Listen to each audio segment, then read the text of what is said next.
جب لوگ پلٹ کے آ جاتے ہیں تو دو فرشتے آتے ہیں، منکر نکیر ان کے نام ہیں، اور وہ اس کو بٹھا دیتے ہیں اور بٹھا کر کے اس سے 3 سوال پوچھتے ہیں۔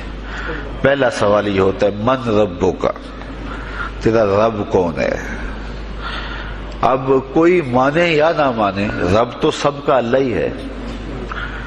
اگر کوئی انکار بھی کرے تو اس کے باوجود اس کا رب کون ہے؟ اس کا رب اللہ ہے۔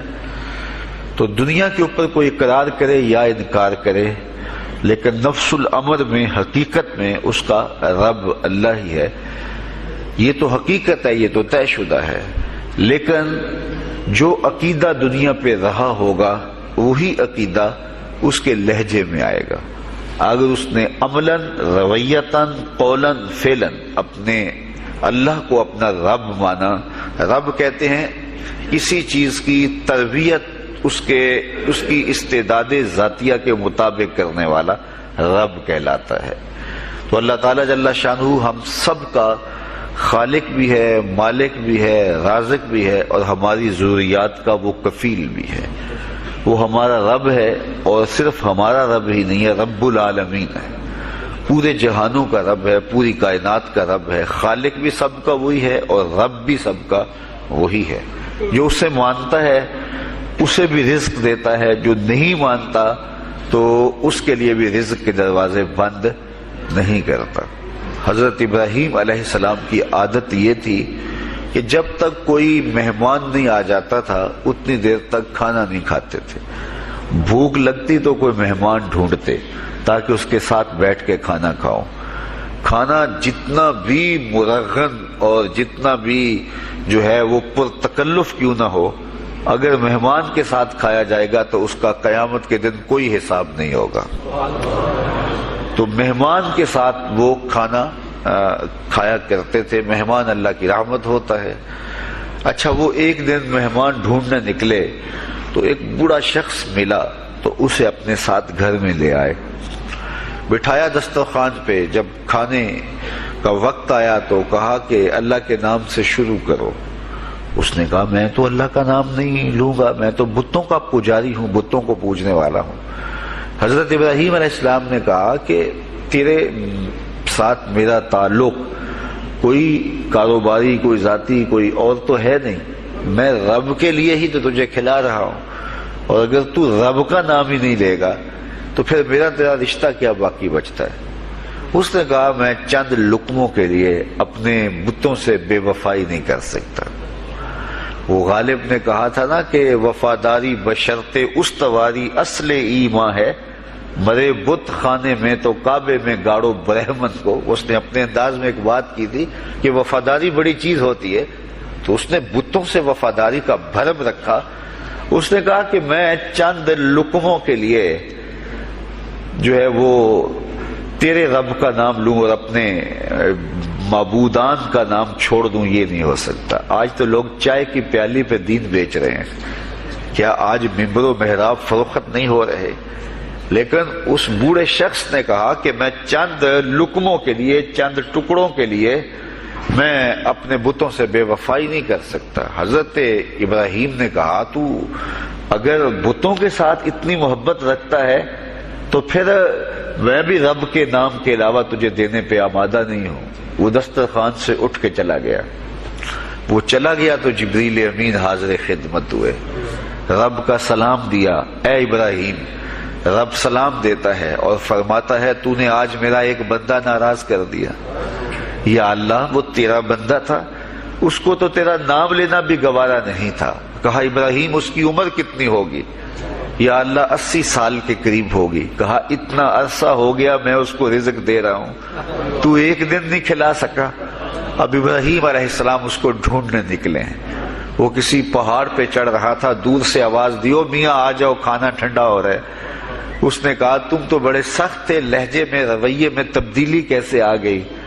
کہا کہ اسی رب کا پیغام آیا ہے کہ مجھے اتنا عرصہ ہوا اسے کھلاتے ہوئے، وہ مجھے نہیں بھی مانتا تھا، پھر بھی میں اس کی ضروریات کو پورا کرتا رہا ہوں، اور تم ایک دن نہیں دے سکے، تو آؤ کھانا ٹھنڈا ہو رہا ہے۔ کہا تے رب کا نام نہیں لوں گا۔ کہا نہ لینا. کہا اتنی تبدیلی؟ کہا اسی رب کا سندیش آیا ہے، اسی رب کا پیغام آیا ہے. کہا پھر کھانا بعد میں کھاؤں گا، پہلے اپنے رب کا مجھے غلام بنا لے. تو کوئی مانے اس کو بھی دیتا ہے، کوئی نہ مانے اس کو بھی دیتا ہے، بلکہ دنیا کے اوپر کافروں کو زیادہ دیتا ہے. ایک روایت میں آتا ہے کہ اگر اہل ایمان کی دلجوئی کا لحاظ نہ ہو تو کافروں کے گھروں کی سیڑھیاں سونے اور چاندی کی ہوں، لیکن یہ کہیں گے ہمیں تو مار ہی دیا ہے. اور اقبال نے کہا تھا نا کہ کافر کو دیے حور و قصور اور مومن کے لیے فقط وعدہ حور. تو اس لیے ان کی دلجوئی ہے، ورنہ کافروں کو اتنا دور، چونکہ ان کا حصہ آخرت میں نہیں ہے، ان کا حصہ صرف دنیا ہے. دنیا پہ عیش کریں، دنیا پہ عیش و عشرت کی زندگی گزارے، دنیا ہی دنیا، آخرت میں ان کا کوئی حصہ نہیں. اور مومن کا آخرت میں حصہ ہے. اور دنیا کے اوپر جو تکلیفیں آتی ہیں ان تکلیفوں کا بدلہ اس کو قیامت کے دن دیا جائے گا. بلکہ صحیح حدیث میں آتا ہے کہ جب اہل بلا کو ان پر آنے والی مصیبتوں کا صلہ دیا جائے گا تو لوگ آرزو کریں گے کاش ہمارے بدن کو لوہے کی کینچیوں سے کاٹ دیا ہوتا. اور دنیا کے اوپر ہمیں بھی تکلیفیں، اذیتیں، آلام و مصائب آئے ہوتے. تو مومن جب اللہ کی طرف سے آنے والی کسی تکلیف کو خندہ پیشانی کے ساتھ قبول کرتا ہے اور اس پہ راضی رہتا ہے اور صبر کا دامن ہاتھ سے نہیں چھوڑتا، واویلا نہیں بچاتا، جزا فضا نہیں کرتا، تو اللہ تعالیٰ نے اس کے لیے اجر رکھا ہے. بلکہ رسول کریم نے ارشاد فرمایا مومن کے پاؤں میں جو کانٹا چبھے تو اللہ اس کا بھی مومن کو قیامت کے دن اجر عطا فرمائے. تو مومن کی زندگی جو ہے وہ بڑی خوبصورت زندگی ہے. تو دنیا کے اوپر جو اسے مانتا ہے اللہ اسے بھی عطا کرتا ہے، جو اس کا انکار کرتا ہے اللہ اسے بھی عطا کرتا ہے. اس لیے کہ اس کی شان ہے کہ وہ رب ہے اور وہ سب کا لحاظ کرتا ہے اور سب کی ضروریات کو پورا کرتا ہے. پھر ہر شخص کی ضروریات الگ الگ ہیں. میری ضرورت الگ ہے، آپ کی کوئی اور ضرورت ہوگی، اور سب کی ضرورت کا اس نے لحاظ رکھا ہوا ہے. پھر بہائم کی، چوپایوں کی، حشرات الارض کی، پرندوں کی مختلف ضروریات ہیں. اڑنے والوں پرندوں کی ضروریات الگ ہے، پانی کے جانوروں کی ضروریات الگ ہیں، اس طرح حشرات الارض کی ضروریات الگ ہیں اور درندوں کی ضروریات الگ ہیں. یہاں تو ہم ایک آدھ کلو گوشت ہو تو گھر کے سارے افراد اس سے گزارا کر لیتے ہیں، لیکن شیر کو اور چیتے کو جو ہے وہ منوں کے حساب سے روزانہ چاہیے. رب ان کو روزانہ فراہم کرتا ہے. یہ پنساری کے پاس جائیں، اگر آپ کو ڈاکٹر یا حکیم لکھ دے کہ یہ آپ کو خالص سچے موتی چاہیے، اس کی کوئی چیز آپ کو بنا کے دیں گے تو آپ ہزاروں لاکھوں روپے خرچ کرتے ہیں، پھر بھی بعض کا اعتماد نہیں ہوتا کہ یہ بالکل 1 نمبر ہے یا 2 نمبر. تو رتی، ماشی اور تولوں کے اندر آپ ان کو خریدتے ہیں اور وہ بھی آپ کو گمان ہوتا ہے کہ پتہ نہیں خالص ہیں یا ناخالص. لیکن دنیا کے اوپر لاکھوں کروڑوں پرندے پائے جاتے ہیں، جانور پائے جاتے ہیں، ہنس، اور وہ کھاتا ہی سچے موتی ہے. صبح کو بھی، شام کو بھی، دوپہر کو بھی اللہ سب کو پیٹ بھر کے کھانے کے لیے عطا فرماتا ہے. تو جس کی جو ضرورت ہے وہ رب ہے، اس ضرورت کو پورا کرتا ہے. تو ہم اگر اللہ تعالیٰ کو رب مان لیں حقیقی معنوں کے اندر تو ہماری زندگی کی پریشانیاں، ہماری زندگی کے دکھ مٹ جاتے ہیں. مصیبتیں اس وقت آتی ہیں اور اس وقت پریشانی لگی رہتی ہے، دھڑکا لگا رہتا ہے کہ جب انسان جو ہے وہ سمجھتا ہے کہ میں ہی جو ہے وہ کچھ کرنے والا ہوں. وَمَا مِن دَابَّةٍ فِي الْأَرْضِ إِلَّا عَلَى اللَّهِ رِزْقُهَا، زمین پر چلنے والی، رینگنے والی کوئی چیز نہیں جس کا رزق اللہ کے ذمہ کرم پہ نہ ہو. تو جب انسان اس عقیدے کو اپنی روح میں، اپنے باطن میں اتار لیتا ہے تو پھر اس کی زندگی سوکھی ہو جاتی ہے کہ وہ میرا خالق بھی ہے اور وہ میرا رب بھی ہے. اور یہ یقین انسان کی زندگی کے اندر اعتماد، روشنیاں اور توکل بھر دیتا ہے. بلکہ ایک حدیث میں آیا کہ جس طرح توکل کرنے کا حق ہے اگر وہ تم ادا کرو تو اللہ تمہیں ایسے رزق عطا فرمائے جس طرح پرندوں کو عطا فرماتا ہے. وہ جب صبح نکلتے ہیں تو ان کے پیٹ خالی ہوتے ہیں اور انہیں پتہ نہیں ہوتا کہ کہاں سے رزق مل رہا ہے، اور جب وہ شام کو آتے ہیں تو ان کا پیٹ بھرا ہوا ہوتا ہے۔ بند توکل پنچھی اڑ دے خرچ نہ پلے زیرا ہو، سلطان بہو فرماتے ہیں کہ انہیں کوئی نہیں پتا ہوتا کہ فلاں جگہ پہ جانا ہے، لیکن کبھی ایسا نہیں ہوا کہ وہ بھوک سے مر گئے ہوں اور انہیں کچھ ملا نہ ہو، تو وہ خالی پیٹ کبھی نہیں آتے۔ وہ اللہ تعالیٰ ان کو رزق نصیب فرماتا ہے، وہ سب کا رب ہے۔ تو اگر ہم اپنے رویے سے، اپنے عمل سے، اپنے عقیدے سے واقعی اللہ کو رب مانتے ہیں، تو پھر قبر میں جب سوال ہوگا من ربوں کا، تیرا رب کون ہے، تو پھر کبھی بھی جواب دیتے جھجک محسوس نہیں ہوگی۔ بندہ عرض کرے گا رب اللہ، میرا رب اللہ ہے اور میں اسی کو اپنا رب مانتا ہوں، میری ضروریات کی کفالت بھی اسی کے ذمہ کرم پہ، اور میرا تیقن، میرا یقین کہ وہ میرا رب ہے۔ یہ پہلا سوال ہوگا۔ دوسرا سوال قبر میں ہوگا، اور وہ یہ ہوگا کہ ما دینوں کا، تیرا دین کون سا ہے؟ مختلف ادیان دنیا کے اوپر موجود ہیں، لیکن اسلام کے بعد اب کسی اور دین کو قبول نہیں کیا جائے گا۔ ارشاد فرمایا کہ اللہ تعالیٰ اسلام کے علاوہ کسی اور دین کو قبول نہیں کرے گا۔ تو یہ اگر میں اپنے عمل سے، اپنے رویے سے، اپنے طرز زندگی سے، اپنے انداز معاشرت سے اسلام کو اپنے اوپر غالب کر لیا، تو پھر قبر میں جواب دیتے ہوئے کوئی جھجک محسوس نہیں ہوگی۔ بندہ عرض کرے گا کہ دینی الاسلام، میرا دین اسلام ہے، میرا طرز زندگی، میرا انداز معاشرت، میرا سبھی کچھ اسلام کی مطابقت میں تھا، اور میں اسی کو اپنا دین مانتا ہوں، صرف زبان سے نہیں، اپنے رویے سے بھی، اپنے طرز زندگی سے بھی، اپنے انداز معاشرت سے بھی۔ تو یہ جو ہم اسلام کے دائرے میں داخل ہوتے ہیں اور ہم اپنے دین کو اسلام قرار دیتے ہیں، تو دین انسان کی زندگی کے تمام شعبوں پر حاوی ہوتا ہے، اور اس کا طرز زندگی، اس کا انداز معاشرت اس کی مطابقت میں ہونا چاہیے۔ تو قبر میں یہ سوال پوچھا جائے گا کہ تیرا دین کیا ہے، باوجود کہ اللہ تعالیٰ جل شانہ کو پتہ ہے کہ اس کا دین کیا تھا، اللہ کو پتہ ہے کہ یہ کس کو رب مانتا تھا، لیکن قبر میں یہ سارا سلسلہ ہوگا، اور صحیح احادیث کے اندر ان سوالوں کا تذکر آیا ہے کہ یہ سوال پوچھے جائیں گے کہ تیرا دین کیا ہے۔ اب اس نے اگر اپنا طرز زندگی، اپنا انداز معاشرت اسلام کی مطابقت میں رکھا ہوگا، اور دین کو اس نے دین سمجھا ہوگا، اسلام کو ہی اپنا دین عملاً، رویتاً، ہر خوشی غمی کے موقع پہ اس نے اسلام کو ہی ترجیح دی ہوگی، تو پھر اس کو کوئی جھجک نہیں ہوگی جواب دیتے ہوئے کہ میرا دین اسلام ہے۔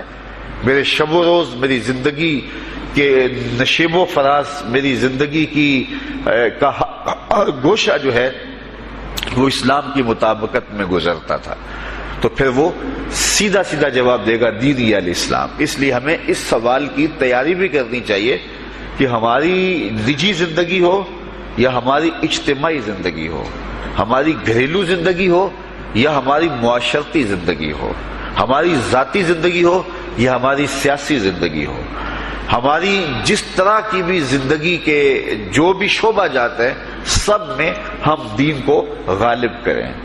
ہم صرف مسلح کے مسلمان نہ بنیں کہ 5 نمازیں پڑھ لیں اور ہم کہتے ہیں مسلمان ہیں، روزے رکھ لیے، تراویح پڑھ لی، اور ہم نے جو ہے وہ زکوٰۃ دے دی اور حج کر لیا، تو اس سے ہم مطمئن ہو گئے کہ ہم مسلمان ہیں۔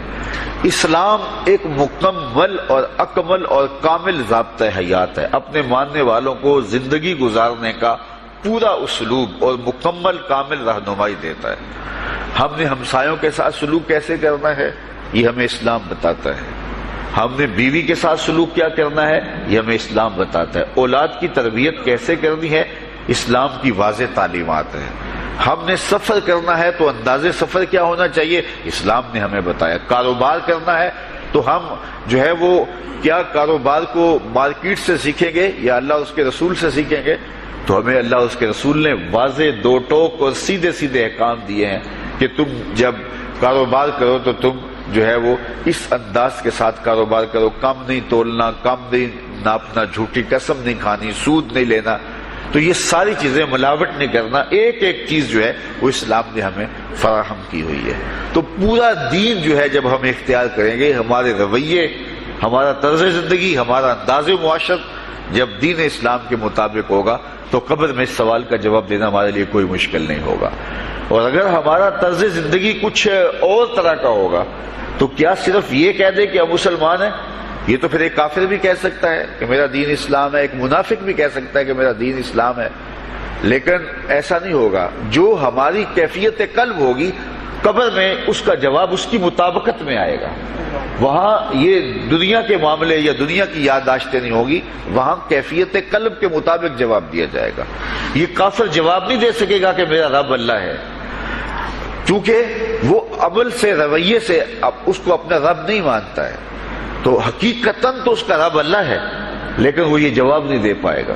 اسی طرح جو شخص اپنے طرز زندگی کے اندر اسلام کو داخل نہیں کر چکا ہے اور اسلام کو اس نے اپنا ہادی رہنما نہیں بنایا ہے، تو وہ قبر میں اس سوال کا جواب کیسے دے سکے گا کہ میرا دین اسلام ہے، چونکہ اس کا رویہ، اس کا طرز زندگی اور اس کا انداز معاشرت ایسا نہیں رہا ہوگا۔ اس لیے ہمیں اپنی زندگی کے شب و روز کو اسلامی تعلیمات کے سانچے میں مکمل اور کامل طور پر ڈھالنا ہوگا، تاکہ جب قبر میں سوال ہو تو ہم جواب دے سکیں کہ ہمارا دین اسلام ہے۔ تیسرا سوال جس پہ فیصلہ ہو جائے گا، اور اس کے بعد قبر میں یا جنت کا دروازہ کھول دیا جائے گا یا جہنم کی کھڑکی کھول دی جائے گی، وہ سوال تیسرا کیا ہوگا؟ اور وہ سوال بھی عقیدے کا ہے، بلکہ بخاری شریف کی ایک روایت کے مطابق 3 سوال نہیں ہوں گے، ایک ہی سوال ہوگا، اور وہ یہ تیسرا سوال ہوگا۔ فرشتے پھر پوچھیں گے حضور علیہ الصلوۃ والسلام کے روضہ دور سے اور قبر کے درمیان سے پردے ہٹا دیے جائیں گے، اور رسول کریم صلی اللہ علیہ وسلم سامنے ہوں گے، اور فرشتہ حضور کی طرف اشارہ کر کے کہے گا ما کنت تقول فی ھذا الرجل، ان کے بارے میں زندگی میں کیا کہا کرتا تھا۔ یہاں یہ نہیں ہے کہ تو نے کیا کہا تھا یا اب کیا کہتا ہے۔ جب مضارع کے اوپر کانا یا جو ہے وہ کانا کے مشتقات داخل ہوں تو پھر وہ ماضی استمراری کا جو ہے وہ معنی دیتا ہے۔ تو ما کنت تقول کا معنی یہ ہے کہ تو کیا کہا کرتا تھا، تیرا لہجہ کیا تھا، تیری زبان کیا تھی، ان کے بارے میں تیری رائے کیا تھی، تو کیا بولا کرتا تھا، کیا کہا کرتا تھا۔ تو یہ حضور علیہ الصلوۃ والسلام سامنے ہوں گے اور یہ سوال پوچھا جائے گا۔ اب ابو جہل سے پوچھا جائے گا ما کنت تقول فی ھذا الرجل، تو وہ کہے گا ہے ہاتھ لا ادری، ہائے افسوس میں نہیں جانتا یہ ہیں کون۔ ابو لہب سے پوچھا جائے گا، وہ کہے گا ہے ہاتھ لا ادری، ہائے افسوس میں نہیں جانتا یہ کون ہے۔ اچھا جانتا نہیں تو پتھر کس کو مارتا تھا، جانتا نہیں تو گڑے کس کی راہوں میں کھدواتا تھا، جانتا نہیں تو اوجریاں کس کے اوپر ڈلوایا کرتا تھا۔ آنکھیں پھاڑ پھاڑ کے تو ساری زندگی دیکھتا رہا، لیکن آج ابو جہل قبر میں اترا، حضور کی صورت نورانی سامنے ہے، اور پوچھا گیا کہ یہ کون ہے، یہ نورانی چہرے والے کون ہیں؟ تو ابو جہل کہتا ہائے افسوس میں نہیں جانتا یہ کون ہے۔ اچھا جانتا نہیں تو پھر پتھر کس کو مارتا تھا؟ اللہ اکبر۔ اور 14 صدیاں گزرنے کے بعد ایک مومن لحد میں اترتا ہے اور پردے ہٹا دیے جاتے ہیں، اور منکر نکیر سوال کرتے ہیں عامر چیمہ بتا یہ کون ہے؟ وہ کہتا ہے پیچھے ہٹو، پہلے پائے ناز کو بوسہ تو کر لینے تو، میں تو مر کے پہنچا ہوں یہاں اس دل ربا کے واسطے، یہ تو میرے بخت جاگے کہ وہ میری قبر میں آئے۔ وہ کسی شاعر نے کہا نا کہ آئے وہ میرے مزار پہ گھونگھٹ اتار کے، آئے وہ میرے مزار پہ گھونگھٹ اتار کے، مجھ سے تو نصیب اچھے ہوئے میرے مزار کے، یہ تو بخت سنور گئے کہ وہ میری قبر میں آئے۔ شیخ عبدالحق محدث دہلوی علیہ رحمہ لکھتے ہیں کہ جب سے یہ سنا ہے کہ قبر میں حضور آئیں گے، پتہ نہیں موت کہاں مر گئی ہے، جی چاہتا ہے زندہ ہی قبر میں چلے جائیں۔ تو وہ کہے گا پہلے مجھے پائے ناز کو بوسہ تو کر لینے دو، میں تو زندگی کے بھر میں انتظار ان کا کرتا رہا، اور ان کے بارے میں پوچھ رہے ہو یہ کون ہے؟ ساری زندگی پیر مہر علی شاہ نقشہ بتاتے رہے، مکھ چند بدر شاہ شانی ہے، متھے چمک دی لاٹ نورانی ہے، کالی زلف تے اکھ مستانی ہے، مخمور رکھی ہند مد بھریاں۔ تو وہ فوراً جواب دیتا ہے یہ تو وہی میرے آقا و مولا ہیں جن کے لیے ساری زندگی تڑپتا رہا اور ان کی زیارت کی آرزوئیں اور تمنائیں کرتا رہا۔ اچھا ابو جہل ساری زندگی دیکھتا رہا تو وہ تو جواب نہیں دے پائے گا، وہ کہتا ہائے افسوس میں نہیں پہچانتا یہ کون ہے، ہاتھ لا ادری، مجھے نہیں پتا۔ اور 14 صدیاں گزرنے کے بعد ایک مومن لحد میں اترتا ہے تو وہ فوراً کہتا ہے یہ تو وہی ہیں جن کے لیے زندگی گزار آیا ہوں۔ تو جس نے دیکھا تھا وہ پہچان نہیں سکتا، اور صدیوں بعد جو دنیا کے اوپر آیا وہ فوراً پہچان بھی رہا ہے اور پائے ناز کو غصے بھی کر رہا ہے، تو پھر اس کا کیا جواب ہوگا؟ تو اس کا جواب علامہ اقبال علیہ رحمہ نے دیا۔ وہ کہتے ہیں قبر میں یہ جو آنکھیں ہیں ان میں تو مٹی پڑی ہوگی، یہ تو بند ہوگی، دل کی آنکھیں کھلی ہوں گی۔ ابو جہل نے ان آنکھوں سے دیکھا تھا، یہ آنکھیں تو اب کھلی نہیں ہیں، تو ان سے وہ کیسے پہچانے گا؟ اور دل کی آنکھوں نے حضور کو دیکھا ہی نہیں تھا۔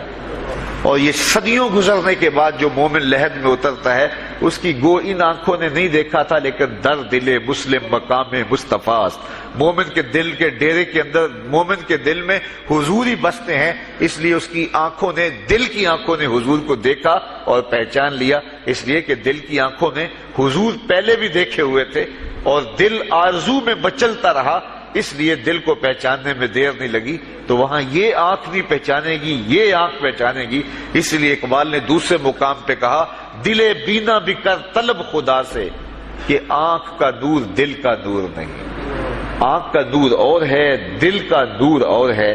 تو اگر کوئی شخص دنیا کے اوپر دل کے نور سے بے بہرا رہا، قیامت کے دن یہ آنکھیں اسے فائدہ نہیں دے گی، بلکہ اللہ تعالیٰ نے خود قرآن مجید میں ایک مقام پہ فرمایا من کان فی ہذہ اعمی فہو فی الآخرۃ اعمی واضل سبیلا، جو اس دنیا میں اندھا رہا کل قیامت کے دن بھی نابینا اٹھایا جائے گا۔ اس سے ان آنکھوں کی بے نوری قطعاً مراد نہیں، کسی مفسر نے نہیں لکھا، بلکہ وہ تو واضح حدیث میں آتا ہے جو دنیا میں ان دو محبوب چیزوں سے آزمایا گیا، اللہ تعالیٰ قیامت کے دن اسے صلہ عطا فرمائے گا۔ یہ جو دنیا کے اوپر نابینا ہوتے ہیں، نابینا ہو جاتے ہیں یا پیدائشی نابینا ہوتے ہیں، تو یہ دنیا کی لذتوں سے اور دنیا کے نفعوں سے لطف اندوز نہیں ہو پاتے۔ یہ بہت بڑی آزمائش ہے، جہان اندھیر ہوتا ہے ان کے لیے، لیکن قیامت کے دن اللہ تعالیٰ اس کا بہتر صلہ ان کو عطا فرمائے گا جو دو ان محبوب چیزوں سے آزمایا گیا۔ تو اگر وہ دنیا پہ اندھا تھا اور حقیقی طور پہ، اور قیامت کے دن بھی اندھا اٹھایا جائے گا، یہ تو پھر مناسب نہیں ہوگا۔ تو یہ جو قرآن نے کہا جو دنیا میں اندھا رہا وہ قیامت میں بھی اندھا اٹھایا جائے گا، تو اس سے ان آنکھوں کی بے نوری قطعاً مراد نہیں ہے، اس سے دل کی بے نوری مراد ہے۔